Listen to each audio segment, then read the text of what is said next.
Okay, in this video I'm going to try to give you a perspective on how people are thinking on the subject of how artifacts were made.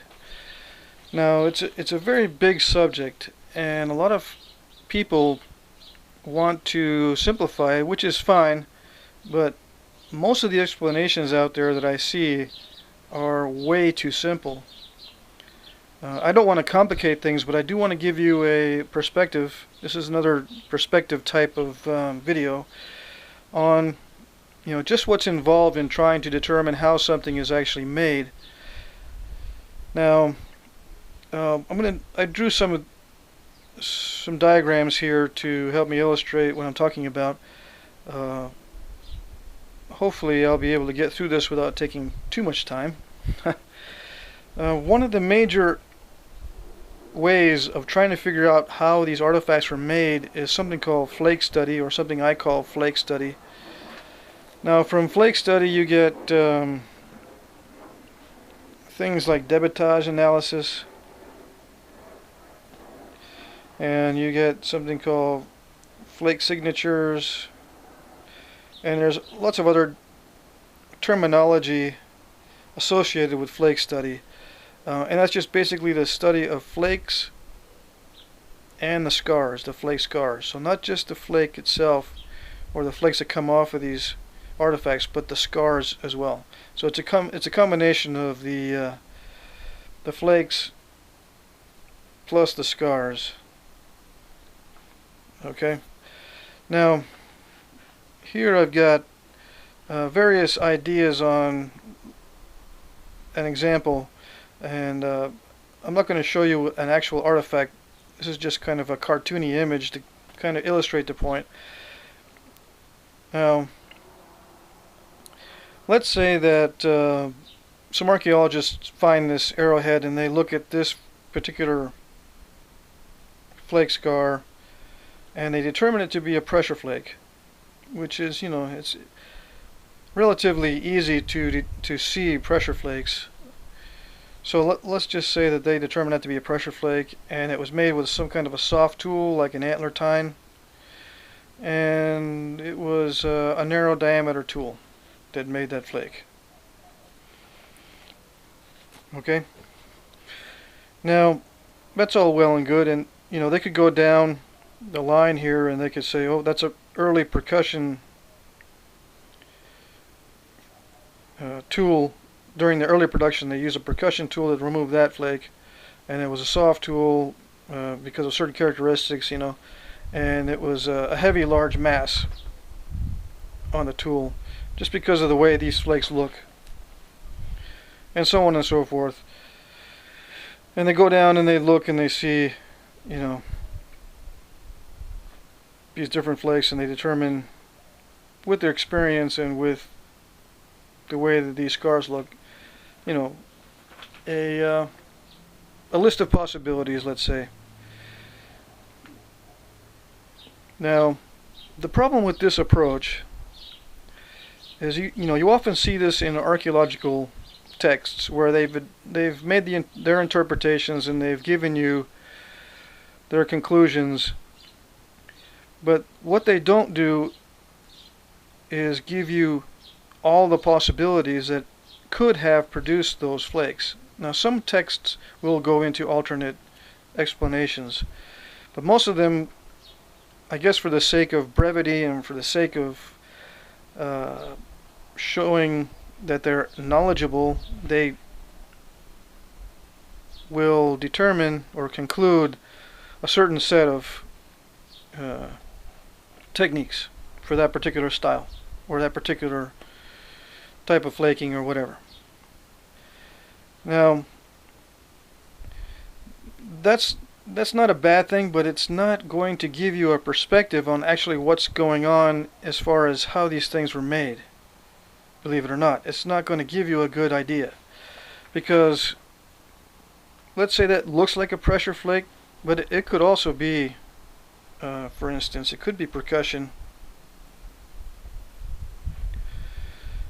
Right, there's maybe this is 80% chance of being pressure, and this is a 10% chance of being a percussion flake, and maybe a 1% chance of being what I call a pressure assisted percussion, where you press on it first and then you hit it. Now, if you get into this type of situation where you load up pressure first and then hit it, let's just say, there's different ways you can go about doing that. You can do that by yourself or with the help of another person. So you can have one napper doing it, or two nappers. It could also be another possibility would be what I call indirect pressure. This might also be a 1% chance, where it's the napper actually use a lever action,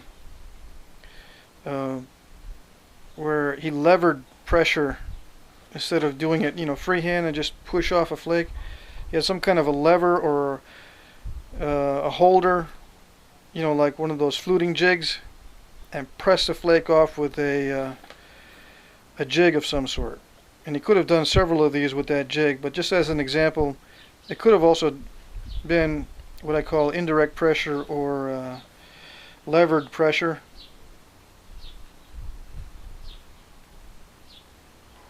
Okay, now the reason why I put these percentages is because modern nappers tend to use these sorts of percentages, so that's what I'm used to, and that's what most people are used to. But it presents kind of a dilemma, because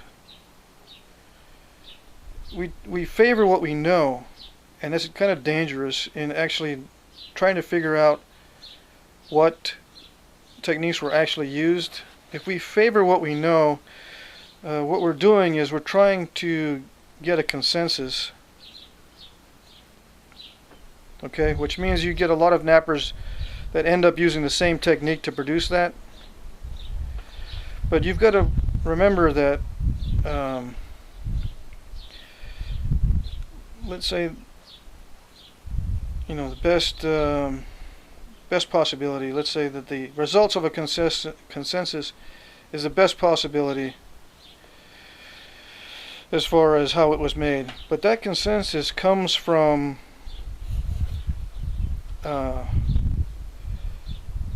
modern bias and known techniques. Okay, there's also something that it's fairly obvious. There's unknown techniques also. Okay, there's still unknown techniques out there.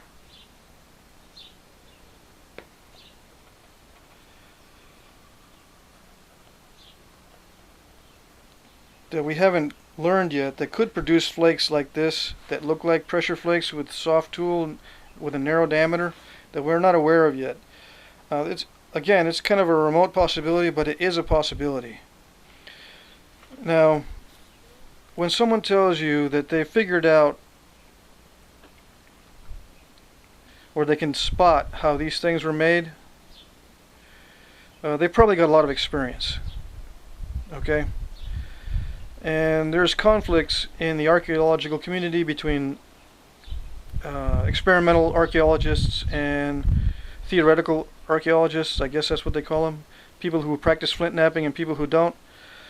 The ones that don't practice flint knapping would rather have some kind of experimentation model where let's just say this arrowhead can be produced with these techniques, technique 1, technique 2, technique 3, and you have a bunch of flint knappers with different techniques producing this particular type of point and trying to arrive at the magic method. Somewhere in here is the actual method that this was produced with. So they would like to see a bunch of, experimental techniques and finally arriving at one that'll show, that matches up the best, or it can be proven that that is it. That's the method. And then there's the ones that, engage in flint napping and they have experience and they look through kind of a lens at this thing here and they determine the technique which is the best guess. Sorry. And that is the method. They've arrived at the method. So, as you can see, it's more complicated than this, obviously. But it's also more complicated than this. And what I mean is, experimentation is fine as far as doing tests and such. But even if we can find a test that'll yield, the right result,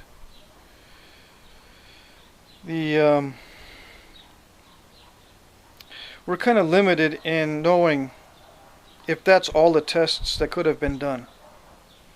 We don't really know if that's all the tests that could have been done. And the possibility could be down here somewhere.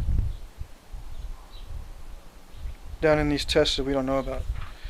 The same here, this I trust this type of method the least.